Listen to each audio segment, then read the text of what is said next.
എൻ്റെ പേര് ഗീതാകുമാരി. ഞാൻ കൊല്ലം ചവറയിൽ നിന്ന് വരുന്നു. ഞാൻ ഇവിടെ ആദ്യമായി ഉടമ്പടി എടുത്തത് 2022 ജൂലൈ 9 തീയതിയാണ്. 9 തീയതി ഞാൻ ഇവിടെ ഉടമ്പടി എടുക്കാൻ കാരണം ഞങ്ങൾക്ക് വിദേശത്തേക്ക് പോകാൻ, ഞങ്ങൾ വീട് വെച്ച് ബാധ്യതയുണ്ടായിരുന്നു. വിദേശത്തേക്ക് പോകാൻ വിസയ്ക്ക് വേണ്ടിയായിരുന്നു. അത് അമേരിക്കയിലേക്ക് പോകാനായിരുന്നു. അത് 2022 തന്നെ ഞങ്ങൾ കൊടുത്ത് അത് ഒന്നും ശരിയായില്ല. അതിനുശേഷം ഞാൻ പല സ്ഥലങ്ങളിലേക്ക്, പോളണ്ടിലേക്ക് കൊടുത്ത്, സൗത്ത് കൊറിയയ്ക്ക് കൊടുത്ത്, UK പോയി, ഇങ്ങനെ എല്ലായിടവും പോയി ഞങ്ങൾ വീട് വെച്ചതിൻ്റെ ബാധ്യതയും ഇതിന് കൊടുത്ത ബാധ്യതയും കൂടി എനിക്ക് നിലനിൽപ്പില്ലാത്തൊരു ബാധ്യതയായി. എല്ലാവരുടെയും കയ്യിൽ നിന്ന് വാങ്ങിച്ച് പോകാൻ വേണ്ടിയാണെന്ന് പറഞ്ഞ് എല്ലാവരും പൈസ തന്ന് അത് കൊടുത്ത് ഇതെല്ലാം നമ്മുടെ കയ്യിൽ നിന്ന് നഷ്ടപ്പെട്ടു പോയി. അതിൻ്റെ വേദനയെ വീണ്ടും ആ 3 മാസം കഴിഞ്ഞ് വീണ്ടും ഉടമ്പടി പുതുക്കി. ഞാൻ ഉടമ്പടി മുടക്കത്തേ ഇല്ല. കാരണം ഉടമ്പടി പുതുക്കുമ്പോൾ ഓരോ വട്ടവും എൻ്റെ അമ്മയൊക്കെ പറയും, ഞാൻ ഹിന്ദുവാണ്, അന്നേരം അമ്മയൊക്കെ പറയും, നീ എന്തിനാ ഇങ്ങനെ പോയി ചെയ്യുന്നത്, അതിനും കൂടി പൈസയും കടവെടുത്താണ് നമ്മളിവിടെ വരുന്നത്. അന്നേരം കടവ് ബാധ്യതയായിട്ട് നീ ഇവിടെ വന്ന് ഇത് ചെയ്യുമ്പം വീണ്ടും ഓരോ മാസവും ഓരോ ഉടമ്പടി പുതുക്കുമ്പോഴും ഞാൻ മാതാവിനോട് പറയും, മാതാവേ, എനിക്കറിയാം അമ്മ എനിക്ക് വലിയ കാര്യം സാധിച്ചു തരുമെന്ന്. കാരണം എനിക്ക് തീർച്ചയായും അമ്മയോട് ഞാൻ എപ്പോഴും പറയും, അമ്മ എനിക്ക് തരുന്ന വലിയ കാര്യം. എൻ്റെ ഭർത്താവ് പറയും, എല്ലാവരും ചോദിക്കും, എന്നെ അറിയുന്ന എല്ലാവരും ചോദിക്കും, എന്തിന് നീ ഇങ്ങനെ പോകുന്നു? കാരണം എല്ലാ ആഴ്ചയിലും ഒരു ദിവസം ഞാനിവിടെ വരും. ഞായറാഴ്ച ദിവസം അച്ഛൻ്റെ ധ്യാനം കേൾക്കും, ഞാൻ വീട്ടിൽ പോകും.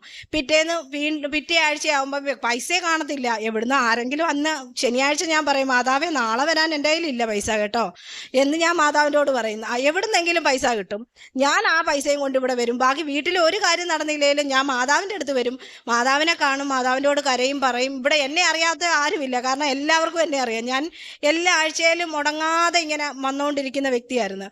അന്നേരം എനിക്ക് അത്രയും വിശ്വാസമാണ്. കാരണം അതിന് എനിക്ക് ബാധ്യതകൾ കൂടെ വീട്ടിൽ എന്നെ എല്ലാവരും വഴക്ക് പറയുക. കാരണം ബാധ്യത കൂടി, ജോലിയില്ലാത്ത അവസ്ഥ, ഹസ്ബൻഡിന് ജോലിയില്ല, എനിക്ക് ജോലിയില്ല, പിന്നെ ലോണിൻ്റെ ബാധ്യത, ലോൺ വന്ന് ജപ്തി നോട്ടീസ് വരെ വന്ന്, അതുമായിട്ട് ഞാൻ വീണ്ടും അച്ഛനെ കാണാൻ വന്ന്. അച്ഛൻ്റെ അടുത്ത് വന്നിട്ട് പറഞ്ഞ, അച്ഛനെ കണ്ട് ഭവനം വിറ്റ് നമുക്ക് അത്രയ്ക്ക് ബാധ്യതയായി. ബാധ്യത എന്ന് പറഞ്ഞാൽ ആരോടും അത് പറയാൻ പറ്റത്തില്ല. നമ്മുടെ ആ ഒരു മാനസികാവസ്ഥ. ഇവിടെ വന്നിരിക്കുന്ന മാത്രമേ ഉള്ളൂ എനിക്ക് സമാധാനം. ഏറ്റവും സമാധാനം എന്ന് പറയുന്നത് ഇവിടെ വന്ന് നിന്ന് ആ ഒരു ദിവസം ഞാൻ സന്ധ്യയാവാതെ പോകത്തില്ല. രാത്രിയാവും വീട്ടിൽ ചെല്ലാൻ, എങ്കിലും ഞാൻ പോകത്തില്ല. കാരണം ഇവിടെ ഇരിക്കും, മാതാവിൻ്റെ അടുത്ത് വന്നിരുന്ന് കരയും. എന്നിട്ട് മാതാവ് എല്ലാം അമ്മ എനിക്ക് സഹായിച്ചു തരും. എന്നിട്ട് ചോദിക്കുന്നവരോടെല്ലാം ഞാൻ പറയുന്നത് എന്തുവാ പറയാം, എൻ്റെ അമ്മ എനിക്ക് വലിയൊരു കാര്യം സഹായിച്ചു തരാനിരിക്കുക, അത് മതി എനിക്ക്. എല്ലാവരും ചോദിക്കും, എന്തിനു പോകുന്നു, ഇങ്ങനാണോ? ഈ ബാധ്യത എന്ന് പറഞ്ഞ് കൂടി വന്നപ്പം ഇതെന്തുകൊണ്ട് 2 വർഷത്തിന് മുമ്പ് നീ ഇത് ചെയ്തില്ല, അല്ലെങ്കിൽ വസ്തു വിറ്റില്ല, എന്തുകൊണ്ട് ഭവനം വിൽക്കാത്ത? ചോദിക്കാൻ എന്ന് വെച്ചാൽ പോളണ്ടിൽ പോകാൻ കൊടുത്ത്, UK പോകാൻ കൊടുത്ത്, പിന്നെ സൗത്ത് കൊറിയയ്ക്ക് കൊടുത്ത്, എനിക്ക് തന്നെ അറിഞ്ഞുകൂടെ എവിടെല്ലാം ഞാനും ഹസ്ബൻഡും കൂടി കൊടുക്കാൻ ഇൻ്റർവ്യൂ വരും, ഇൻ്റർവ്യൂ പാസ്സാവും, അല്ല തോറ്റുപോകും. എവിടെ ഇൻ്റർവ്യൂ നടത്തിയാലും, ഞങ്ങൾ ഫോണിൽ കൂടി ഇൻ്റർവ്യൂ നടത്തിയാലും ഞങ്ങൾ തോറ്റുപോവുകയാണ്. എന്നിട്ടും ഞങ്ങൾ വീണ്ടും എവിടെ പോകാൻ വേണ്ടി വീണ്ടും കൊടുക്കും. പിന്നെ ഞാൻ 1ാം നിയോഗമായി വെച്ചത് എനിക്ക് അമേരിക്കയിലെ വിസ പാസ്സാക്കി തരണമെന്നാണ്. ആ നിയോഗം എല്ലാ പ്രാവശ്യം പുതുക്കുമ്പോഴും ഞാൻ അത് തന്നെ എഴുതി വെക്കും. പക്ഷെ അത് നടക്കുമെന്ന് ഞങ്ങൾക്ക് അറിയത്തില്ല. കാരണം അതിൻ്റെ നിർത്തി വെച്ചേക്കുകയാണെന്നാണ് പറയുന്നത്. നമ്മൾ കൊടുക്കുന്നപ്പം പറയും അത് നടക്കത്തില്ല. പക്ഷെ ഞാൻ അമ്മയെടുത്ത് 1ാം നിയോഗം അതാ വെച്ചേക്കുന്നത്. ആ നിയോഗം ഞാൻ മാറ്റിയിട്ടേ ഇല്ല. എൻ്റെ പുതുക്കലിനെല്ലാം ആ നിയോഗം 1ാമത് വെച്ചിട്ട് ബാക്കി ബാധ്യത കൂടിയമ്മേ, പിന്നെയും എൻ്റെ ദുഃഖങ്ങൾ ഞാൻ പറയും. എന്നിട്ട് അമ്മയോട് ഞാൻ പറയാം, അമ്മേ, എനിക്ക് അമ്മ വലിയ കാര്യം ഏതോ സാധിച്ചു തരാനുണ്ട്. എനിക്ക് ആ വിശ്വാസം 100% എൻ്റെ മനസ്സിലുണ്ട്. ഞാൻ ഒരു പൊടി പോലും, ഒരു ഇഞ്ച് പോലും ഞാൻ അത് കളയത്തില്ല. എൻ്റെ ഹസ്ബൻഡിനോട് പറയാം. അന്നേരം ഹസ്ബൻഡ് എന്നോട് ചോദിക്കും, ഇവിടെ ഞാൻ തീർത്ഥാടനത്തിന് വന്ന് പ്രാർത്ഥിച്ചിട്ട് പോകും, പിന്നെ നമ്മുടെ ജപമാല റാലിക്ക് വന്നിട്ട് പോയിട്ട് ചെല്ലുമ്പോൾ എന്നോട് ഹസ്ബൻഡ് ചോദിക്കുന്നത്, കിട്ടിയോ ഈ പ്രാവശ്യം എല്ലാം എന്ന് ചോദിച്ച് ഓരോ വട്ടം ചെന്ന് കയറുമ്പോൾ എന്നോട് ചോദിക്കുന്ന ഒരു ചോദ്യമാണ്, പോയപ്പോൾ എല്ലാം കിട്ടിയോ എന്ന്. ഞാൻ പറഞ്ഞാൽ എനിക്ക് കിട്ടി, എൻ്റെ മാതാവ് എൻ്റെ കൂടെ വന്നിട്ടുണ്ട് എന്ന് പറയുമ്പോഴും ഞാൻ അമ്മയോട് പറയാം, അമ്മേ, മാതാവ് തന്നേന്ന് എനിക്ക് തെളിവ് സഹിതം അമ്മ കാണിച്ചു കൊടുക്കണം. അദ്ദേഹത്തിന് എനിക്ക് തെളിവ് സഹിതം കാണിച്ചു കൊടുക്കണം. എൻ്റെ അമ്മയ്ക്ക്, എൻ്റെ സഹോദരങ്ങൾക്ക്, എന്നോട് ചോദിച്ച ഏതൊരു വ്യക്തികൾക്കും എനിക്ക് തെളിവ് സഹിതം അമ്മ കാണിച്ചു കൊടുക്കണം എന്ന് ഞാൻ പ്രാർത്ഥിക്കും. എന്നിട്ട് ഞാൻ ഭയങ്കരമായിട്ട് കരയുകയും ചെയ്യും. കാരണം മാതാവിൻ്റെ വീട്ടിൽ കിടന്നും കരയുക. കാരണം നമ്മുടെ ഇത് വിറ്റ് കഴിഞ്ഞാൽ പോലും തീരാത്ത ബാധ്യതകളിലോട്ട് മാറിക്കഴിഞ്ഞു ഞങ്ങളുടെ അവസ്ഥ. അങ്ങനെ 5-ാം തീയതി സെപ്റ്റംബർ 5-ാം തീയതി ഞങ്ങളുടെ വീടിൻ്റെ താക്കോല് കൊടുക്കുക. 6-ാം തീയതി ഞങ്ങൾ 6-ാം തീയതി ഇറങ്ങത്തില്ല, 7-ാം തീയതി ഞങ്ങൾ അവിടെ നിന്ന് ഇറങ്ങുമെന്ന് പറഞ്ഞു. ഞങ്ങളുടെ വീട്ടിൽ നിന്ന് ഇറങ്ങും. പിന്നെ ഞങ്ങൾക്ക് തിരിച്ചു വന്ന് കയറാൻ വീടില്ല. ഞങ്ങൾ കൊൽക്കത്തയ്ക്ക് പോവുക. ഒരു ബയോമെട്രിക്കിന് പോവുക. കൊൽക്കത്തയിൽ ചെന്ന് കഴിഞ്ഞിട്ട് ഞങ്ങൾ രണ്ടുപേരും കൂടി നടന്ന് എല്ലായിടവും പോയി വെറുതെ നടന്ന് കാണും. എന്നിട്ട് തിരിച്ചവിടെ ചെന്ന് കയറുമെന്ന് എൻ്റെ ഭർത്താവ് ചോദിക്കുമ്പോൾ ഞാൻ പറയും, മാതാവ് വഴി കാണിച്ചു തരുമെണ്ണ. അമ്മയുടെ മാതാവമ്മയുടെ എൻ്റെ കൂടെ ഉണ്ട്, എൻ്റെ മാതാവ് എനിക്ക് വഴി കാണിച്ചു തരും. നിങ്ങളിവിടെ അടങ്ങിയിരി എന്ന് എപ്പോഴും ഞാൻ പറയും. നിങ്ങൾ സമാധാനപ്പെട്ടിരി, മാതാവ് വഴി കാണിച്ചു തരും എന്ന്. നമുക്ക് തിരിച്ചു ചെല്ലുമ്പോൾ എവിടാ ചെന്ന് കയറേണ്ടതെന്ന് അമ്മ വഴി എന്ന് വെച്ചാൽ എല്ലാവരും വീട് വിറ്റാൽ വാടകയ്ക്ക് വീടെടുക്കും.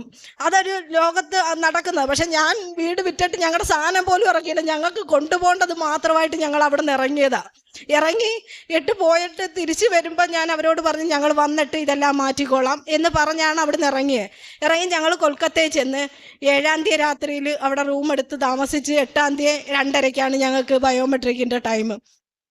2:30-ക്ക് ബയോമെട്രിക്കിന് ടൈം കയറി താഴെ വന്ന് അകത്തോട്ട് കയറിയിട്ട് ഞങ്ങൾ അകത്ത് കയറി ഇതെല്ലാം ചെയ്തപ്പോൾ ഹസ്ബൻഡ് ബാക്കിൽ, ഞാൻ ഫ്രണ്ടിൽ. ഞങ്ങൾക്ക് രണ്ടുപേർക്കും 2 സ്ഥലത്താണ്. എൻ്റെ ബയോമെട്രിക് കഴിഞ്ഞ് ഞാൻ തിരിഞ്ഞു നോക്കിയതും ജോസഫ് അച്ഛൻ അവിടെ നിൽക്കുന്നു. ഞാൻ ഒരു വട്ടം കണ്ണെടുത്ത് തിരിഞ്ഞു നോക്കിയപ്പോൾ ജോസഫ് അച്ഛനെ കണ്ടപ്പോൾ ഞാൻ ഒന്നും കൂടി തിരിഞ്ഞു നോക്കിയേ, അച്ഛൻ തന്നെ ആണോ എന്ന് എൻ്റെ മനസ്സിൻ്റെ എന്ന് വെച്ചാൽ നമ്മളെപ്പോഴും കൃപാസനത്തിൻ്റെ അമ്മയോ ജോസഫ് അച്ഛനെയും കണ്ടുകൊണ്ടിരിക്കുക 24 മണിക്കൂറും. അപ്പോൾ അതുകൊണ്ട് ആ ഒരു ഇതാണോ എന്ന് നോക്കി ഞാൻ തിരിഞ്ഞു നോക്കിയപ്പോൾ ജോസഫ് അച്ഛൻ തന്നെ.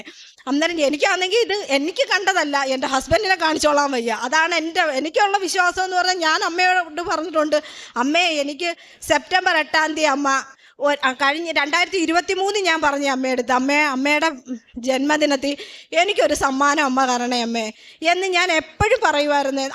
അതിനുള്ള ഒരു വർഷം ഞാൻ ഒരുങ്ങിക്കോളാം, 1 വർഷം കൊണ്ട് ഞാൻ അമ്മയുടെ മകളായി ജീവിക്കാം എന്ന് ജീവിച്ചുകൊണ്ട് ഞാൻ അമ്മയോട് പറയാം, അമ്മേ എനിക്ക് അമ്മയുടെ സുഗന്ധാഭിഷേകം കിട്ടിയാൽ മതി, അല്ലെങ്കിൽ അമ്മയുടെ എന്തെങ്കിലും ഒരു മണം അല്ലെങ്കിൽ എന്തെങ്കിലും എനിക്ക് കാണിച്ചു തരണേ. എന്നിട്ട് ഞാൻ വിചാരിക്കും എൻ്റെ പ്രാർത്ഥന നടക്കാത്തത് കൊണ്ടായിരിക്കും, അല്ലെ എൻ്റെ പ്രാർത്ഥനയ്ക്ക് ഉള്ളിലൊന്നും വരാത്തത് കൊണ്ടാണോ അമ്മ എൻ്റെ അടുത്ത് വരാത്തേ എന്നൊക്കെ ചിന്തിക്കും. പക്ഷെ എന്നാലും ഞാൻ പിന്നെയും പറയും, എൻ്റെ മാതാവ് എനിക്ക് വലിയ കാര്യം സാധിച്ചു തരും. മാതാവ് എനിക്ക് എല്ലാവരോടും പറയുന്നവരോട് ഞാൻ പറയും, എനിക്ക് വലിയ കാര്യം സാധിച്ചു തരും. എല്ലാ ദിവസവും മുടങ്ങാതെ ഞാൻ ഞങ്ങളുടെ അടുത്തുള്ള പള്ളിയിൽ പോവും. എല്ലാ സന്ധ്യ 7 മണി മുതൽ 8:30 വരെ അവിടെ ഇരുന്ന് പ്രാർത്ഥിക്കുക. കാണുന്നവരെല്ലാം ചോദിക്കും, ആ കൊച്ചിൻ്റെ പ്രാർത്ഥന അത്രയ്ക്ക് വലിയതാ. ഒരു ക്രിസ്ത്യൻസ് പോലും പോകത്തില്ല. പക്ഷെ ഒരു ഹിന്ദുവായ ഞാൻ എല്ലാ ദിവസവും ഇവിടെ ഉടമ്പടി പുതുക്കാൻ വരുമ്പോൾ ഇപ്പുറത്തും ഇരിക്കുന്ന ക്രിസ്ത്യൻസ് അവരുടെ ഉടമ്പടിക്കകത്ത് എഴുതി വെക്കും, പള്ളിയിൽ പോയോ അങ്ങനെ ചോദിക്കുമ്പോൾ എനിക്ക് അത് ആ പേപ്പർ കിട്ടിയെങ്കിൽ എനിക്ക് അത് എഴുതാമായിരുന്നു എന്ന് എൻ്റെ മനസ്സിൽ തോന്നിയിട്ടുണ്ട്. കാരണം ഞാൻ എല്ലാ ദിവസവും 1 മണിക്കൂറോളം 1 മണിക്കൂർ 2 മണിക്കൂറും സമയം ദൈവത്തിന് വേണ്ടി കരുതി വെച്ചേക്കുന്ന സമയം. പിന്നെ എൻ്റെ ജപമാലയിൽ അഖണ്ഡ ജപമാല തന്നെ ചൊല്ലിയാണ് ഞാൻ പ്രാർത്ഥിക്കുന്നത്. ഈ ഒക്ടോബർ 1 മുതൽ 31 വരെ ഞാൻ അഖണ്ഡ ജപമാല ചൊല്ലിയേ പ്രാർത്ഥിക്കത്തോളൂ. എത്ര സമയം കണ്ടെത്തിയാലും ഇല്ലെങ്കിലും എവിടെങ്കിലും ആ ടൈം എനിക്ക് ദൈവത്തിന് വേണ്ടിയുള്ള ടൈം ഞാൻ ഒരു പൊടിയും പാഴാക്കി കളഞ്ഞിട്ടില്ല. അങ്ങനെ പ്രാർത്ഥിക്കുന്നതിൻ്റെ ഫലം എനിക്ക് മാതാവ് തന്നതാണ് ഞാൻ 100 വട്ടവും വിശ്വസിക്കുന്നത്. കാരണം എൻ്റെ പ്രേക്ഷിത പ്രവർത്തനം എന്ന് വെച്ചാൽ പോകുന്നത് എവിടാണ്, ആശുപത്രിയിൽ പോയി ക്യാൻസർ രോഗികളെ കാണത്തുള്ളൂ. അവിടെ കീമോ ചെയ്ത് കിടക്കുന്ന എല്ലാ വ്യക്തികളെയും പോയി എല്ലാ ആഴ്ചയിലും പോയി കാണും. എല്ലാ ആഴ്ചയിലും അവിടെ പോയി കാണും. കാരണം എനിക്കൊരു വണ്ടിയുണ്ട്. ഞാൻ എവിടെ പോകുന്നെന്ന് ആരും അറിയത്തില്ല. കാരണം വണ്ടി എടുത്തു കഴിഞ്ഞാൽ പ്രത്യക്ഷീകരണ പ്രാർത്ഥനയാണ് ചെല്ലുന്നത്. അത് ചൊല്ലി എവിടെ ചെന്നപ്പം പോകുന്ന എവിടാന്ന് വെച്ചാൽ അവിടെ പോയി അമ്മയെ കണ്ട് എല്ലാവരെയും കണ്ട് അമ്മയുടെ പ്രാർത്ഥനയും ചൊല്ലിക്കൊണ്ടാണ് പോകുന്നത്. കാരണം വണ്ടി എടുക്കുന്നത് എനിക്ക് ഭയങ്കര ഹരവാണ്. കാരണം വണ്ടി എടുക്കുമ്പം പ്രത്യക്ഷീകരണ പ്രാർത്ഥന ഓട്ടോമാറ്റിക് എൻ്റെ വായിലാണ്. പിന്നെ അത് നിർത്തണേയില്ല. കാരണം എവിടെ ഞാൻ പോകുന്നു, ഇപ്പം എത്ര ദൂരം പോകുന്നു അത്രയും നല്ലത്. കാരണം അത്രയും നേരവും എനിക്ക് പ്രത്യക്ഷീകരണ പ്രാർത്ഥന ചെല്ലാം. മറ്റേത് നമ്മൾ വൈകിട്ട് 5 വെളുപ്പിന് 5:30-ക്കും വൈകിട്ടും പ്രാർത്ഥിക്കും. പിന്നെ അല്ലാതെ ജപമാല ചെല്ലും വീട്ടിൽ ഇരുന്നാ. പക്ഷെ പുറത്ത് പോയ അമ്മയുടെ പ്രത്യക്ഷീകരണ പ്രാർത്ഥനയുള്ളൂ നമ്മൾ ചെല്ലത്തോളൂ. അന്നേരം ഞാൻ ഇതെല്ലാം കണ്ട് ഹസ്ബൻഡ് ഇത് കണ്ടുകൊണ്ട് കണ്ട് ഒരു പറയുന്നത് ഞാനൊരു ഇതിന് അഡിക്റ്റ് ആണെന്നാ പറയുന്നത്. ഇതിനൊരു അഡിക്റ്റ് ആയി അത് എന്നാ പറയുന്നത്. ഇത്രയൊന്നും പാടില്ല, ഇങ്ങനൊന്നും ഒരിക്കലും പാടില്ല പാടില്ല എന്ന് പറഞ്ഞു തരും. എന്നിട്ട് ഞാൻ പറയില്ല, എനിക്ക് അമ്മ വലിയ കാര്യം സാധിച്ചു തരും, എനിക്ക് വലിയ കാര്യം സാധിച്ചു തരാൻ അമ്മയ്ക്ക് കഴിയും എന്ന് ഞാൻ പ്രാർത്ഥിച്ച് ഞങ്ങൾ പോയി അച്ഛനെ കണ്ടപ്പോൾ എനിക്ക് അച്ഛനെ കണ്ടതിൻ്റെ അല്ല, അച്ഛനെ കണ്ടതിനെയും കാട്ടി ഇത് എൻ്റെ ഹസ്ബൻഡിനെ എനിക്ക് കാണിച്ചു കൊടുക്കണം.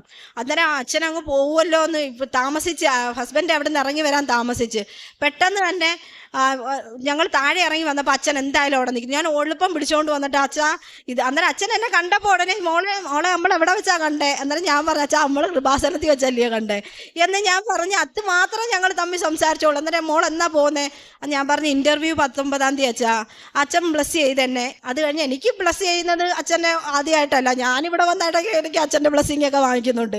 അതുകൊണ്ട് അത് കുഴപ്പമില്ല, എൻ്റെ ഹസ്ബൻഡിനെ എനിക്ക് ബ്ലസ് ചെയ്യിപ്പിക്കണം. അതാണ് എൻ്റെ ഒരു ഭയങ്കര ആഗ്രഹം. അതാ എൻ്റെ ഹസ്ബൻഡിനെ എനിക്ക് ബ്ലസ് ചെയ്യിപ്പിക്കണം. ഞാൻ ഉടനെ തന്നെ ഹസ്ബൻഡിനെ വിളിച്ചിട്ട് ഞാൻ പറഞ്ഞു അച്ഛൻ വന്നു. എന്നാൽ എൻ്റെ ഹസ്ബൻഡ് ചോദിച്ചു ഏത് ടി വിയിലൊക്കെ കാണുന്ന അച്ഛനോ? ഞാൻ പറഞ്ഞു ആ കൃപാസനത്തിൻ്റെ അച്ഛനെ ടി വിയിലും യൂട്യൂബിലും എണ്ണം കണ്ടുകൊണ്ടിരിക്കുക, ഞാൻ അതല്ലേ വെച്ചോണ്ടിരിക്കുന്നത്. അന്നേരം ആ അച്ഛനോ? ഞാൻ പറഞ്ഞു ആ അച്ഛൻ വന്ന്. അന്നേരം ഞങ്ങൾ താഴെ ഇറങ്ങിയപ്പോൾ അച്ഛൻ അവിടെ നിൽക്കുന്നു. ഞാൻ ഉടനെ കൊണ്ടുവന്ന് ഹസ്ബൻഡിനെ കാണിച്ചിട്ട് പറഞ്ഞു അച്ഛാ ഇതാ. അന്നേരം അച്ഛൻ എനിക്ക് ഇവിടെ വന്ന് ഞാൻ പ്രാർത്ഥിക്കുമ്പോൾ ഒരു കാര്യം പറയുമായിരുന്നു, എൻ്റെ ഹസ്ബൻഡിന് കണ്ണിന് കാഴ്ചക്കുറവുണ്ട്. ഞാൻ എല്ലാ ദിവസവും തൈലം ഇടും, ഈ തൈലം വിശ്വാസ പ്രമാണം ചൊല്ലി ഇട്ട് കൊടുക്കും. അത് അത് ഇടുകയൊക്കെ ചെയ്യും, ഇടുകയും ചെയ്യും. ഇട്ടിട്ട് പറയുന്നത് എന്നോട് എന്തുവാന്നറിയാമോ? പിന്നെ ഇത് മാറുമോ, എൻ്റെ കണ്ണിൻ്റെ കാഴ്ച കിട്ടുമോ? ഞാൻ പറഞ്ഞു കിട്ടും. പക്ഷെ ഞാൻ പറഞ്ഞു നിങ്ങൾ വന്ന് ഉടമ്പടി എടുത്തെങ്കിൽ അച്ഛൻ ബ്ലസ് ചെയ്താൽ ഉറപ്പായിട്ടും മാറും. ഇതാ ഞാൻ പറഞ്ഞു കൊടുക്കുന്നത്. അന്നേരം ഉടമ്പടി എടുക്കാൻ വരത്തില്ല, അതിന് നമുക്കും അറിയാം. പക്ഷേ എന്ന് വെച്ചാൽ ആൾ കൂടുതലുള്ളടത്ത് ആൾക്കൂട്ടത്തിൽ വന്ന് നിൽക്കത്തില്ല, ഒറ്റയ്ക്ക് പോയി നിൽക്കുന്ന ഒരു വ്യക്തിയാണ്. അന്നേരം എവിടെ വെച്ച് കണ്ടാലും അച്ഛൻ്റെ അടുത്ത് ആൾക്കാരുണ്ടെങ്കിൽ ഒരിക്കലും ആ ഹസ്ബൻഡ് അച്ഛൻ്റെ അടുത്തോട്ട് വരത്തില്ല. ആൾക്കൂട്ടം നിൽക്കുകയാണെങ്കിൽ ഹസ്ബൻഡ് ഒഴിഞ്ഞ് മാറി നിൽക്കുക, അവർക്ക് കിട്ടട്ടെന്നേ വിചാരിക്കത്തുള്ളൂ. അവിടെ വന്നപ്പോൾ ഞാനും അച്ഛനും ഹസ്ബൻഡും മാത്രമേ ഉള്ളൂ. അച്ഛൻ വന്നിട്ട് അച്ഛൻ പറഞ്ഞ് എന്താ ഞാൻ താമസിച്ചേന്ന് പറഞ്ഞപ്പോൾ ഹസ്ബൻഡ് പറഞ്ഞു ഞാൻ കണ്ണിൻ്റെ കാര്യമൊക്കെ അങ്ങ് മറന്നുപോയി. അന്നേരം ഈ കണ്ണിന് കാഴ്ചക്കുറവുള്ള കാര്യമൊക്കെ ഞാൻ അച്ഛനെ കണ്ടപ്പോൾ ഇതെല്ലാം മറന്നുപോയി. കാരണം ഞാൻ ഏതോ വേറെ ലോകത്താ നിൽക്കുന്നത്. കണ്ണ് അച്ഛനെ ബ്ലസ് ചെയ്യിപ്പിക്കണമെന്നൊക്കെ. പക്ഷെ അന്ന് ഹസ്ബൻഡ് പറഞ്ഞു എൻ്റെ കണ്ണിന് ചുവപ്പുണ്ടെന്ന് അവർ ചോദിച്ചെന്ന് പറഞ്ഞു. അന്നേരം അച്ഛൻ കണ്ണിൽ കൈവച്ച് പ്രാർത്ഥിച്ചപ്പോഴാണ് ഞാൻ മാതാവേ ഞാനത് പറഞ്ഞല്ലോ, എൻ്റെ ഹസ്ബൻഡിനെ കണ്ണിന് കണ്ടോ? ഞാനന്നേരം ഹസ്ബൻഡിനെ അച്ഛൻ ബ്ലസ് ചെയ്യുകയും ചെയ്തല്ലോ, എനിക്ക് വയ്യ. അന്നേരം ഹസ്ബൻഡിൻ്റെ പാസ്പോർട്ടും ബ്ലസ് ചെയ്തിട്ട് മോളെ എല്ലാം നടക്കും, അച്ഛൻ പ്രാർത്ഥിച്ചോളാം, പേരും ചോദിച്ചച്ഛൻ. അത് കഴിഞ്ഞ് അന്ന് മുതൽ പിന്നെ ഞാൻ പിന്നെ നിലത്തുകൂടല്ല. കാരണം ഹസ്ബൻഡോട് പറയുന്നത് ഞങ്ങൾ അവിടുന്ന് ചെന്നൈയിലോട്ട് വരിക, കാരണം വീടില്ലല്ലോ വന്ന് കയറാനാ. വീട്ടിൽ വന്നിട്ട് പിന്നെ തിരിച്ചു പോയാൽ മതി 19-ാം തീയതി ഇൻ്റർവ്യൂവിന്. ഞാൻ പറഞ്ഞു ഹസ്ബൻഡിനോട് പറഞ്ഞു നമ്മൾ അവിടെ പോയിട്ടെന്ത് കാര്യം, എവിടെ ചെന്ന് കയറും, നമുക്ക് ഇവിടെ ഹോട്ടലിൽ റൂം എടുത്ത് താമസിക്കാം. 19-ാം തീയതി വരെ ഞങ്ങൾ അവിടെ താമസിച്ച് ഞങ്ങൾ രണ്ടുപേരും മാത്രം. എന്നിട്ടില്ല ഇത് പഠിക്കാനുള്ളതെല്ലാം ഇൻ്റർവ്യൂവിനുള്ള കാര്യങ്ങളെല്ലാം പഠിച്ച് ഞങ്ങളെ വെറുതെ നടന്ന് എന്ന് വെച്ചാൽ ബസ്സിൽ പോകാനും കറങ്ങാൻ പോകാനും കാശുള്ളവർക്കല്ലേ പറ്റൂ. നമ്മളിവിടെ നിന്ന് നടക്കും, ഞങ്ങൾ എത്ര ദൂരം നടക്കാവോ വഴി അറിയത്തില്ല, വെറുതെ നടക്കും, വഴി നോക്കി വെക്കും. എന്നിട്ട് വെറുതെ ഇരിക്കുകയല്ലേ, വഴിയെല്ലാം നോക്കി വെക്കും, തിരിച്ച് വീണ്ടും റൂമിൽ വരും. ആഹാരം പുറത്തുനിന്ന് എന്തെങ്കിലും കഴിച്ചിട്ട് റൂമിൽ വരും. പിന്നെയും പിറ്റേന്ന് നേരം വെളുത്ത് ടൈമുണ്ടല്ലോ, വെറുതെ നടക്കും. എവിടെയൊക്കെ ആ സ്ഥലമെന്ന് ചോദിച്ചാൽ ഞങ്ങൾക്ക് അറിഞ്ഞുകൂടാ. ഞങ്ങൾക്ക് രണ്ടുപേർക്കും ജോലിയില്ല. പിന്നെ എനിക്ക് ജോലിയുള്ളത് പ്രാർത്ഥിക്കുക. ഞാനൊരു 4-5 മണിക്കൂർ മാതാവിന് വേണ്ടി സമയം കണ്ടെത്തി പ്രാർത്ഥിക്കും, അത് ഈശോയെ വിളിക്കും. വചനം മൊത്തം കാണാപ്പാടാ. കാരണം എന്ന് ഇവിടെ ഉടമ്പടി എടുത്തോ അന്ന് മുതൽ ബൈബിൾ എനിക്ക് അറിയത്തേ ഇല്ലായിരുന്നു. ഞാൻ ക്രിസ്ത്യൻസിൻ്റെ എല്ലാ പ്രാർത്ഥനയും എനിക്കറിയാം, പക്ഷേ ഞാൻ വെച്ചാൽ എൻ്റെ പ്രാർത്ഥന പോലെ ഞാൻ അതെല്ലാം പ്രാർത്ഥിക്കുന്നു. പക്ഷേ എനിക്ക് ബൈബിൾ അറിഞ്ഞുകൂടായിരുന്നു. ബൈബിളിനെ കുറിച്ചും വചനവും വായ്പ് അതില്ലായിരുന്നു. പക്ഷേ ഇവിടെ ഉടമ്പടി എടുത്തതിന് ശേഷമാണ് ഞാൻ വചനത്തിനെ കുറിച്ചുള്ള വചനത്തിൻ്റെ ഒരു ബലം പറഞ്ഞു. പിന്നെ വചനമായി, പിന്നെ നമുക്ക് ജോലി വചനം വായിച്ചെടുക്കുക, മൊത്തം വചനവും കാണാപ്പാടാം. 13 ദിവസം കൊണ്ട് പുതിയ നിയമം അങ്ങ് വായിച്ചു തീർത്ത് 13 ദിവസം കൊണ്ട്. പിന്നെ സങ്കീർത്തനം ഇങ്ങനെ ഞാൻ ഡേറ്റ് ഇട്ട് വെക്കും, ഇത്ര ദിവസം കൊണ്ട് ഇത് വായിച്ചു തീർക്കണം. ബൈബിൾ അങ്ങനെ ഞാൻ വായിച്ച് പിന്നെ പഴയ നിയമം 3/4 ഭാഗമേ ആയുള്ളൂ, തീർന്നില്ല. അതിൻ്റെ ഇടയ്ക്ക് പിന്നെ ഈ പോയത് കൊണ്ട് പുതിയ നിയമത്തിൻ്റെ ബൈബിൾ മാത്രമേ ഞാൻ കൊണ്ടുപോയുള്ളൂ. വലിയ ബൈബിൾ എടുത്തുകൊണ്ട് പോകാൻ പറ്റാത്തതുകൊണ്ട്, അല്ലെങ്കിൽ ദിവസം കൊണ്ട് തീർന്നേനെ.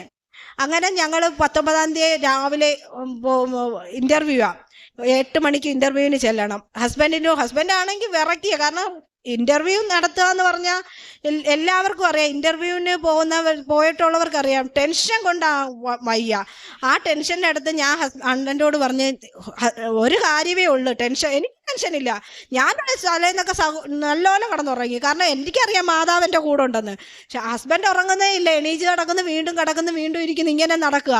ഞാൻ പറഞ്ഞു ഒരു മാർഗമേ ഉള്ളൂ മാറാൻ. അമ്മയുടെ അച്ഛൻ ഇവിടുന്ന് തന്ന എനിക്ക് പ്രാർത്ഥിച്ചു തന്ന ഒരു കാശ് രൂപമുണ്ട്, അതെടുത്ത് കൊടുത്തിട്ട് ഞാൻ പറഞ്ഞു പോക്കറ്റിലോട്ട് വെച്ചിട്ട് അതിൽ പിടിച്ചോ, അത് മതി, അത് മാത്രം മതി, അതും കൊണ്ടുപോയാൽ മതി. അന്നേരം ഇത് കയറ്റുമോ? ഞാൻ പറഞ്ഞു അത് പോക്കറ്റിൽ ഇട്ടാൽ ആരും അറിയത്തില്ല, അതിൽ നിന്ന് കൈ എടുക്കരുത്. ഇത് പറഞ്ഞുകൊണ്ടാണ് റൂമിൽ നിന്ന് ഇറങ്ങുന്നത്, ഇതിൽ നിന്ന് കൈ എടുക്കരുത് ഷാജിയണ്ണ, എങ്കിൽ മാത്രമേ ഇത് നടക്കത്തുള്ളൂ. അവിടെ ഞാൻ ചെന്ന് എനിക്കൊരു കൂളായിട്ട് ഞാൻ അകത്ത് കയറി ഇൻ്റർവ്യൂവിൻ്റെ എല്ലാം അവിടെ ചെന്ന് നമ്മൾ ഇൻ്റർവ്യൂ പാസ്സാവുന്നിടത്ത് ചെന്നപ്പം ഞാൻ തിരിഞ്ഞു നോക്കുമ്പോൾ ഹസ്ബൻഡ് ഇപ്പുറത്ത് നിൽക്കുക. ഹസ്ബൻഡിൻ്റെ അടുത്ത് നോക്കിയാൽ ഹസ്ബൻഡിലെ പോക്കറ്റിൽ കൈവച്ചോണ്ടിരിക്കുക. ഞാൻ ഉടനെ പറയാം, മാതാവേ കണ്ടോ, ഇനി ആ വിശ്വാസം അമ്മ തകർക്കല്ലേ അമ്മേ, കാരണം ഞാൻ എന്തായാലും അമ്മയുടെ വിശ്വാസിയാണ്, ഹസ്ബൻഡിൻ്റെ വിശ്വാസം അമ്മ തകർക്കല്ലേ.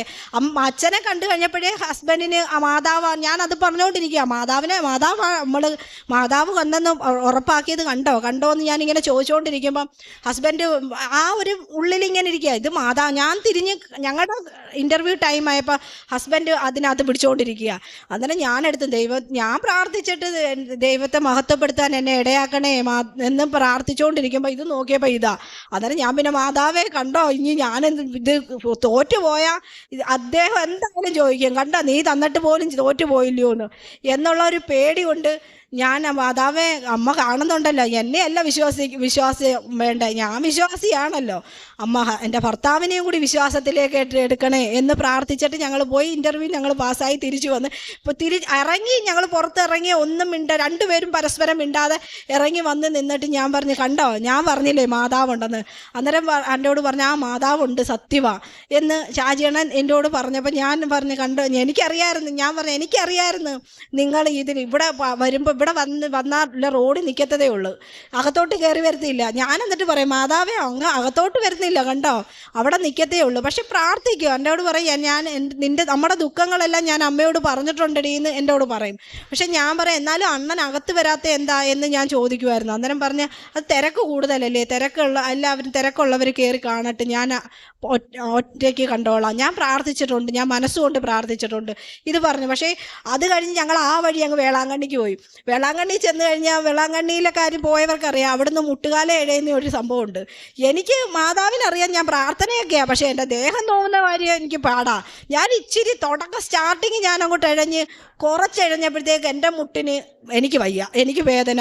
അന്നേരം ഞാൻ പറഞ്ഞു തൊരഞ്ഞ് പൊട്ടി പോവുമല്ലോ, മാതാവിനറിയാം എൻ്റെ അവസ്ഥ. അല്ലെങ്കിൽ മാതാവിനറിയാം ഞാൻ ഇങ്ങനെയൊക്കെ പ്രാർത്ഥിക്കും, അവൾ എൻ്റെ കൂടെ പ്രാർത്ഥിക്കുമെങ്കിലും ഇത് ഇങ്ങനെയുള്ള കാര്യങ്ങളൊന്നും ചെയ്യത്തില്ല. ഞാൻ നോക്കുമ്പോൾ എന്നെയും കാട്ടി മുമ്പേ ഹസ്ബൻഡ് ഇഴയുന്നു, മുട്ടുകാല ഇഴഞ്ഞ് അങ്ങ് വരും. ഞാനെന്നാ മാതാവ് ഞാനീ കാണുന്നു എന്ന് ഞാൻ അമ്മയോട് ചോദിക്കുക. അമ്മ ഓരോ കഴിയും തോറും ഞാൻ ചോദിക്കുന്നു, അമ്മ ഇതെന്തോ ഞാനീ കാണുന്നത്, കണ്ടോ എൻ്റെ ഹസ്ബൻഡ്. ഇനിയിപ്പം ഞാനെന്തിനാ അമ്മ ഹസ്ബൻഡ് പോരായോ, ഇത്രയും വലിയ വിശ്വാസത്തിലേക്ക് എടുത്ത് തന്ന ഞാനല്ലേ അമ്മ. അന്നേരം പിന്നെ അത് മതി എനിക്ക്.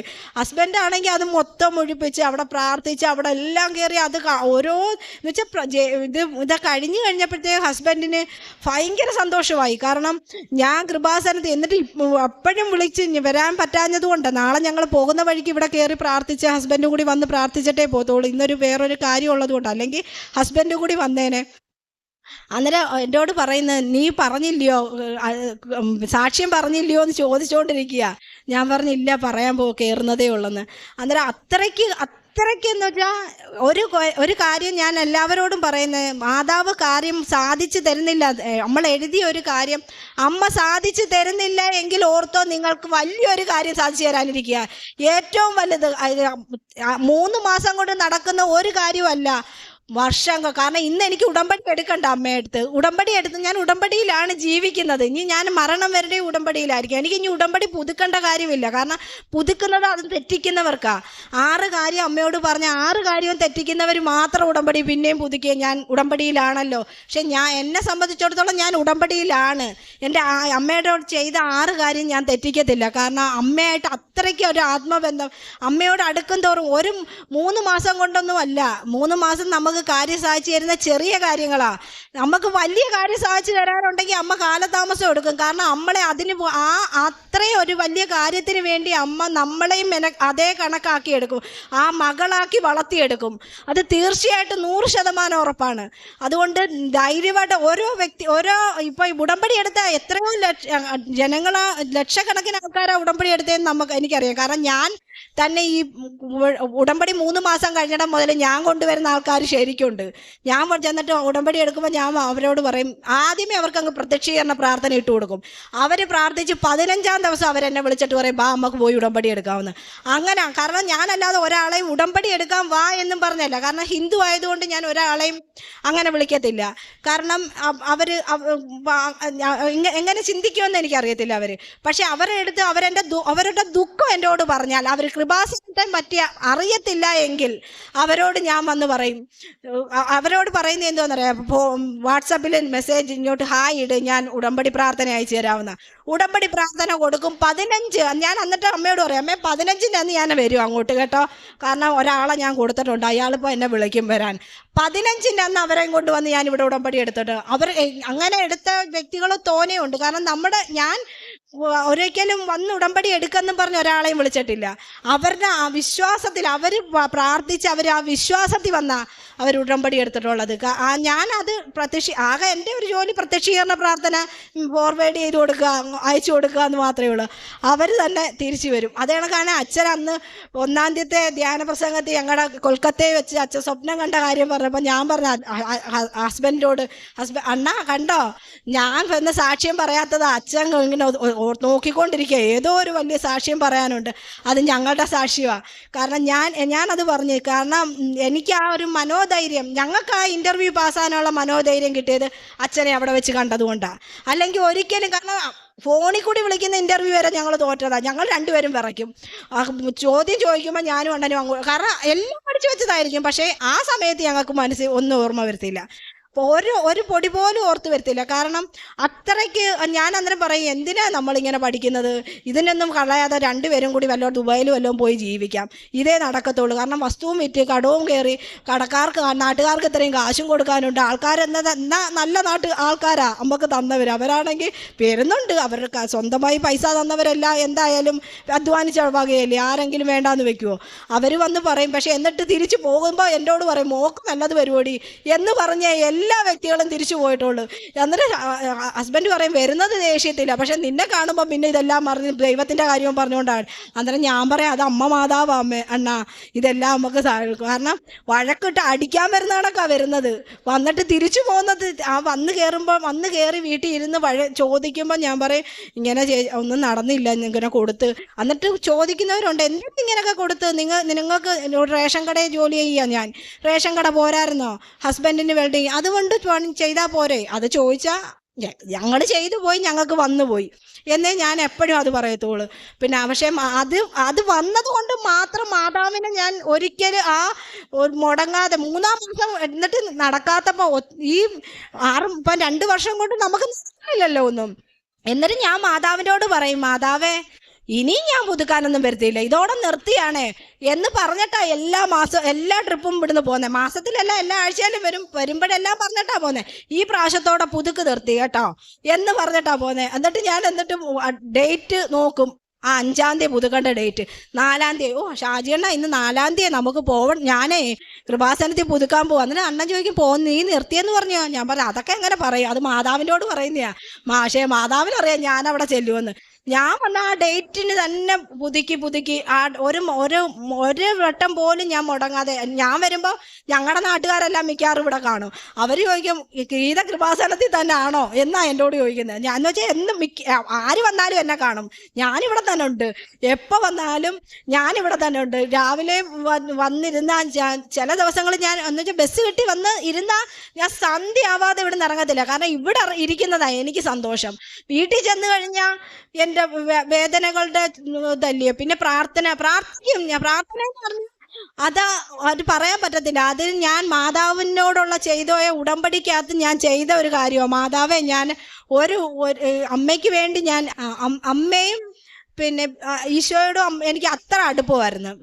അതുകൊണ്ട് തന്നെ ഇത് നടത്തി ഞങ്ങൾ നാളെ അങ്ങനെ ഞങ്ങളുടെ വിസ പാസ്സായി. ഞങ്ങൾ നാളെ അമേരിക്കയ്ക്ക് പോവുകയാണ്. US ഞങ്ങൾക്ക് വിസ പാസ്സായത്. ആ മാതാവിനും തിരുകുമാരനും എത്ര നന്ദി പറഞ്ഞാലും എത്ര നന്ദി പറഞ്ഞാലും എനിക്ക് മതിയാവത്തില്ല. കോടാനുകോടി നന്ദി. പിന്നെ പത്രം ഞാൻ വരുമ്പോഴെല്ലാം പത്രവും വാങ്ങിച്ചുകൊണ്ട് പോകും. പത്രം പിന്നെ വണ്ടി ഉണ്ടല്ലോ, പോകുന്ന വഴി നിർത്തി എല്ലാവർക്കും കൊടുക്കും. അത് ഒരു ദിവസം അല്ലെങ്കിൽ 2 ദിവസത്തിൽ കൂടുതൽ എൻ്റെ കയ്യിൽ വെച്ചേക്കത്തില്ല. പക്ഷെ പൈസ ഉള്ള കണക്ക്, പൈസ ഉണ്ടോ 5-6 വാങ്ങിക്കും, പൈസ ഇല്ലയോ 1 വാങ്ങിക്കും. അതാ എൻ്റെ എന്ന് വെച്ചാൽ ഞാൻ എത്ര രൂപ കൊണ്ടുവരുന്ന കണക്കാ. എൻ്റെ കയ്യിലുണ്ടെങ്കിൽ ഞാൻ വാങ്ങി. എന്നിട്ട് പക്ഷെ ഒരു കാര്യമുണ്ട്, വാങ്ങിക്കാത്ത മാസങ്ങളും ഉണ്ട്. 1 മാസം 2 മാസം എൻ്റെ ഈ പൈസയില്ല, വന്നതിന് പോകാനേ ഉള്ളായിരുന്നു. പക്ഷെ അവിടെ ചെല്ലുമ്പോൾ പള്ളിയിലിരിക്കും ആ മാസത്തെ പത്രം. ആരെങ്കിലും കൊണ്ടുവന്ന് പള്ളി വെച്ചേക്കും. പിന്നെ ഞാൻ പറയും, കണ്ടോ അതെനിക്കാ, ഞാൻ കൊണ്ടുവന്ന് പിന്നെ അത് കൊണ്ടുപോയി നടന്ന്. ഒരിടത്ത് ഞാൻ എവിടെ വഴിയിലിരിക്കുന്ന പത്രവും അവിടെ വെച്ചിട്ട് പോകത്തില്ല. പക്ഷെ അതാത് മാസത്തെ ആയിരിക്കണം. മുമ്പേ ഉള്ളതാണെങ്കിൽ ഞാൻ കൊടുക്കും. കാരണം എനിക്കറിയാം ഞാൻ എല്ലാവർക്കും എല്ലാ മാസവും മുടങ്ങാതെ മാസാമാസങ്ങളിൽ പത്രം വാങ്ങിച്ചു കൊടുക്കുന്നതുകൊണ്ട് ഏതൊക്കെ മാസത്തെ പത്രം എല്ലാവരെയും കൈ കാണുമെന്ന്. കാരണം കൊടുക്കുമ്പോൾ നമുക്കറിയാം, മിക്കവരും പറയും ഞങ്ങളുടെ കൈ കിട്ടിയെന്ന്. പഴയതാണെങ്കിൽ പുതിയതാണെങ്കിൽ ഞാൻ അതുകൊണ്ട് 5-ാം തീയതിക്ക് മുമ്പ് തന്നെ, മാസത്തിൻ്റെ ആദ്യത്തെ 5-ാം തീയതിക്ക് മുമ്പ് തന്നെ പത്രം വാങ്ങിച്ച് ഞാൻ തന്നെ വിതരണം ചെയ്യും. കാരണം ആ മാസത്തെ പത്രം കിട്ടാത്തവർക്കെല്ലാം കൊടുക്കണ്ടേ, അതിനു വേണ്ടി തന്നെ വാങ്ങിച്ചു കൊണ്ടുപോകും. പിന്നെ കൊടുക്കാൻ പറ്റാത്ത മാസങ്ങളിൽ ഇങ്ങനെ പള്ളിയിൽ എവിടെയെങ്കിലും പോകുമ്പോൾ അവിടെ ഇരിക്കുന്ന പത്രം എടുത്ത് വിതരണം ചെയ്യും. പിന്നെ ഇതെല്ലാം ചെയ്ത് തന്നെ കുമാരനും മാതാവിനും അമ്മേ എനിക്ക് പറയാൻ വയ്യ, പറഞ്ഞാൽ എനിക്ക് വയ്യ. കാരണം കരഞ്ഞു പോവല്ലേ എന്ന് ഞാൻ പ്രാർത്ഥിച്ചുകൊണ്ടാണ് ഇവിടെ കയറിയത്. ഇങ്ങനൊന്നും പറയുമെന്ന് സ്വപ്നത്തിൽ വിചാരിച്ചില്ല. മാതാവിനും തിരുവുമാനും എത്ര നന്ദി പറഞ്ഞാലും, കാരണം ഞങ്ങൾക്ക് ചെന്ന് കയറാൻ ഒരിടയിലും ഇല്ലാത്തടുത്ത് ഇന്ന് എനിക്ക് മാതാവ് വലിയ കാര്യം ഞാൻ പറഞ്ഞ കണക്ക് തന്നെ എനിക്ക് ഏറ്റവും വലിയ കാര്യം അമ്മ സാധിച്ചു തന്ന് 1000 നന്ദി പറയുന്നു അമ്മേ. മലാക്കി പ്രവാചകന്റെ പുസ്തകം 4-ാം അധ്യായം 2-ാം തിരുവചനം. എൻ്റെ നാമത്തെ ഭയപ്പെടുന്ന നിങ്ങൾക്ക് വേണ്ടി നീതി സൂര്യൻ ഉദിക്കും, അതിൻ്റെ ചിറകുകളിൽ സൗഖ്യമുണ്ട്, തൊഴുത്തിൽ നിന്ന് വരുന്ന പശുക്കുട്ടി എന്നതുപോലെ നിങ്ങൾ തുള്ളിച്ചാടും. പ്രിയമുള്ളവരെ, ഗീതകുമാരി എന്ന ഈ മകൾ പരിശുദ്ധ അമ്മ മാതാവിൻ്റെ ഉടമ്പടിയെടുത്ത് ജീവിച്ചു തുടങ്ങിയതിന് ശേഷമുള്ള സാക്ഷ്യമാണ് നാം കേട്ടത്. ഞാൻ കൃപാസനത്തിൽ വന്നിട്ട് കേട്ട ഏറ്റവും മനോഹരമായ സാക്ഷ്യം ഇതാണ്. മുഴുവൻ ഉടമ്പടിയുടെ എല്ലാ കാര്യങ്ങളെയും ചേർത്ത് വെച്ചുകൊണ്ട് ഈ മകൾ ഓരോ വാചകം പറയുമ്പോഴും നമുക്കറിയാം എത്രത്തോളമാണ് ദൈവസ്നേഹമുള്ളത്, എത്രത്തോളമാണ് അമ്മ മാതാവിൻ്റെ മടിത്തട്ടിലൊരു കുഞ്ഞിനെ പോലെ സ്വയം സമർപ്പിച്ചുകൊണ്ട് ശരണപ്പെട്ട് ജീവിക്കുന്നത്, എത്രത്തോളമാണ് ഒട്ടും കലർപ്പില്ലാതെ സംശയമില്ലാതെ പൂർണ്ണ വിശ്വാസത്തോടുകൂടി ഓരോ പ്രാർത്ഥനയും മണിക്കൂറുകൾ ചൊല്ലുന്നത്, എത്രത്തോളമാണ് എല്ലാം തകർന്നു പോകുമ്പോഴും ഒന്നും തകർന്നിട്ടില്ല, എല്ലാം തരാൻ കഴിവുള്ളൊരു അമ്മയാണ് കൂടെയുള്ളത് എന്ന ബോധ്യത്തോടു കൂടി അവൾ സന്തോഷത്തോടെ പങ്കാളിയുടെ കരം ചേർത്ത് പിടിച്ച് ജീവിതത്തിൽ മുന്നോട്ട് നടക്കുന്നത്. എല്ലാം ഈ സാക്ഷ്യത്തിൻ്റെ അകത്ത് സമഗ്രമായി മകൾ പറയുന്നുണ്ട്. നമ്മൾ നോക്കണം, അവൾ കൽക്കട്ടയിലേക്ക് ബയോമെട്രിക് എടുക്കുവാനായി പോകുമ്പോൾ അവളുടെ വീട് മുഴുവനും വിറ്റിട്ടാണ് പോകുന്നത്. ഇനി തിരികെ വന്നാൽ കയറിക്കിടക്കാൻ വീടില്ലാതെയാണ് അവളും പങ്കാളിയും കൂടി ബയോമെട്രിക്കിന് പോകുന്നത്. അവൾ വേഗതയിൽ പറഞ്ഞപ്പോൾ നിങ്ങൾക്കവിടെ ചില കാര്യം മനസ്സിലായോ എന്നറിയില്ല. ബയോമെട്രിക് കഴിഞ്ഞ് ഏതാണ്ട് 1.5 ആഴ്ച കഴിഞ്ഞായിരുന്നു ഇൻ്റർവ്യൂ. ഇവിടെ വന്നാൽ കയറിക്കിടക്കാൻ വീടില്ല. അതുകൊണ്ട് അവിടെ തന്നെ താമസിച്ച്, അടുത്ത ചെന്നൈയിൽ വന്ന് താമസിച്ച് അവിടെ ഒരു ലോഡ്ജിൽ താമസിച്ച് രാവും പകലും പ്രാർത്ഥനയും അവിടെയുള്ള കാഴ്ചകളുമായി നടക്കുകയാണ്. കാരണം ഇങ്ങോട്ട് വന്നിട്ട് കാര്യമില്ല, കയറിക്കിടക്കാൻ വീടില്ല. അതിനുശേഷം ഇതെല്ലാം പൂർത്തിയായിട്ടാണ്, ഏതാണ്ട് എല്ലാം ശരിയായിട്ടുണ്ട്, നടക്കുന്നുണ്ട്, അമേരിക്കയിലേക്ക് പോകുവാനുള്ള വഴി തെളിയും എന്നുറപ്പിച്ചിട്ടാണ് ശരിക്കും ഈ 2 പേരും നാട്ടിലേക്ക് എത്തുന്നത്. ഇന്ന് സാക്ഷ്യം പറയാൻ വൈകിയതെന്ത് എന്നുകൂടി അവൾ പറയുന്നുണ്ട്. ഇവിടെ അവൾ സൂചിപ്പിച്ചില്ല. കാരണം പോകാനുള്ള കുറച്ച് പൈസ കൂടി റെഡിയാകാനുണ്ടായിരുന്നു. അതുകൂടി റെഡിയായാൽ മാത്രമേ പോകാൻ പറ്റൂ. അതുകൊണ്ട് അതിനി നടക്കുമോ ഇല്ലയോ, ഇനി എവിടെ ചോദിക്കും, ഈ വിഷമം കൊണ്ട് കുറച്ച് ദിവസം നടന്നെങ്കിലും അവൾ പറയുന്നുണ്ട്, അത്ഭുതകരമായിട്ട് ഒട്ടും പ്രതീക്ഷിക്കാതെ അമ്മ മാതാവ് നാളെ പോകുന്നതിനുള്ള എല്ലാ കാര്യവും ഈ ദിവസങ്ങളിലൊക്കെ ക്രമീകരിക്കുകയായിരുന്നു. പ്രിയമുള്ളവരെ, ഉടമ്പടി ജീവിതം ഇതാണ്. ഇത് ഒരു നടുക്കടലിലേക്ക് എടുത്തു ചാടുന്നത് പോലെ ജീവിതത്തിൻ്റെ മുഴുവൻ ഇല്ലായ്മയിലും വലിയ ഭാരങ്ങളിലും ഇനി അമ്മ മാതാവ് അമ്മയുടെ തോളിൽ വഹിച്ചുകൊണ്ട് എന്തൊക്കെയാണോ എവിടെയൊക്കെയാണോ വേണ്ടത് അത് മുഴുവനും നടത്തിത്തരുമെന്ന വലിയ വിശ്വാസമാണ്. 6-7 രാജ്യങ്ങളിലേക്കുള്ള വിസ പ്രോസസ്സ് നടത്തിയ കുടുംബമാണിത്. അവൾ പറയുന്നുണ്ട്, എല്ലാം പരാജയപ്പെട്ടു. ഫോണിൽ വിളിച്ച് ചോദിക്കുന്ന ഇൻ്റർവ്യൂ പോലും പരാജയപ്പെട്ടു. അങ്ങനെ 8 നില പൊട്ടിയ ഒരു കുടുംബമാണ് ലോകത്തിലെ ഏറ്റവും പ്രയാസമേറിയ അമേരിക്കൻ വിസ ലഭിക്കുന്നതിന് വേണ്ടിയുള്ള ഇൻ്റർവ്യൂവിന് പോകുന്നത്. അതിന് കാണിച്ച ആ ചങ്കൂറ്റം തന്നെ വലുതാണ്. കാരണം ബാക്കി ഒത്തിരി രാജ്യങ്ങൾ മകൾ പറയുന്നത് വളരെ എളുപ്പത്തിൽ ചെന്ന് പറ്റാവുന്ന അനേകർ പോയിക്കൊണ്ടിരിക്കുന്ന രാജ്യങ്ങളാണ്. അതെല്ലാം പരാജയപ്പെട്ടപ്പോൾ ആദ്യം എഴുതിയിട്ടത്, അതോർക്കേണ്ട ഒരു വാചകമാണ്, എപ്പോഴൊക്കെ നിയോഗം പുതുക്കിയാലും ആദ്യത്തെ നിയോഗം, സാക്ഷ്യത്തിൻ്റെ ഉടമ്പടി പുതുക്കുമ്പോഴും ആദ്യത്തെ നിയോഗം അമേരിക്കൻ വിസയാണ്. അവൾ അതിലൊരിക്കലും വ്യത്യാസം വരുത്തിയില്ല. ആദ്യം മുതൽ അവസാനം വരെയും എഴുതിയിട്ട നിയോഗത്തിൽ ആദ്യത്തേത് എപ്പോഴും അമേരിക്കൻ വിസയാണ്. കിട്ടുമോ ഇല്ലയോ എന്നറിയത്തില്ല, കിടപ്പാടം വിറ്റുപോയി, കയ്യിൽ 5 പൈസ ഇല്ല. എങ്കിലും അമ്മ മാതാവിനോട് ആദ്യം ചോദിച്ചത് അവസാനം വരെയും വളരെ കൃത്യതയോടുകൂടി അവൾ ചോദിച്ചു കൊണ്ടിരുന്നു. അവൾ ഏറ്റവും സന്തോഷത്തോടെ പറഞ്ഞത്, അവിടെ ചെന്ന് കൽക്കട്ടയിൽ ബയോമെട്രിക് കഴിഞ്ഞ് ഇറങ്ങി വരുമ്പോൾ ജോസഫ് അച്ഛനെ കണ്ട കാര്യമാണ്. ജോസഫ് അച്ഛൻ താഴെ ഇറങ്ങി വരുന്നു. അച്ഛൻ ആ ദിവസങ്ങളിൽ അച്ഛൻ അമേരിക്കൻ വിസയ്ക്ക് വേണ്ടി അവിടെ ഉണ്ട്. ഞാൻ ഇവളോട് ചോദിച്ചത് തന്നെയാണ്, സ്വപ്നം കണ്ടതായിരിക്കും അച്ഛൻ ഇവിടെ തന്നെ ഉണ്ടായിരുന്നല്ലോ എന്ന്. ഇല്ലില്ല, ഞാൻ കാണുകയും എന്നോട് സംസാരിക്കുകയും ചെയ്തെന്ന് പറഞ്ഞാണ് അവിടെ ബാക്കിയുള്ള വിശേഷങ്ങൾ പറയുന്നത്. അതവൾ സാക്ഷ്യപ്പെടുത്തുന്നുണ്ട്. അച്ഛനെ കണ്ടതാണ്. ഞാനൊരു സുഗന്ധാഭിഷേകം ചോദിച്ചപ്പോൾ എനിക്ക് അമ്മ മാതാവ് നൽകിയത് അച്ഛനെയാണ്. അച്ഛനെ കണ്ടതുകൊണ്ട് എൻ്റെ ബയോമെട്രിക്, എൻ്റെ ഇൻ്റർവ്യൂ അത് മുഴുവനും വിജയിച്ചെടുക്കാൻ സാധിച്ചു. പങ്കാളിയുടെ കണ്ണിൻ്റെ കാഴ്ചക്കുറവും പ്രശ്നവും അത് വലിയ തടസ്സമാകും, കിട്ടത്തില്ല എന്നൊരു ഭീതി ഉണ്ടായിരുന്നു. അപ്പോഴും ജോസഫ് അച്ഛനാണ് ആ പങ്കാളിയുടെ ശിരസിൽ കൈവച്ച് പ്രാർത്ഥിച്ചുകൊണ്ട് പറഞ്ഞത്, ഈ ബ്ലെസ്സിങ് നീ എപ്പോഴും സൂക്ഷിക്കണം, ഈ ബ്ലെസ്സിങ് നീ എപ്പോഴും സൂക്ഷിക്കണം, അതുകൊണ്ട് നീ പേടിക്കാതെ മുന്നോട്ട് പോയിക്കോളാൻ. പ്രിയമുള്ളവരെ, ഇതൊരു സാക്ഷ്യമാണ്. അമ്മ മാതാവിൻ്റെ പ്രത്യക്ഷീകരണത്തിൻ്റെ എല്ലാം തികഞ്ഞ ഒരു സമ്പൂർണമായ സന്തോഷത്തിൻ്റെ ഒരു സാക്ഷ്യമാണിത്.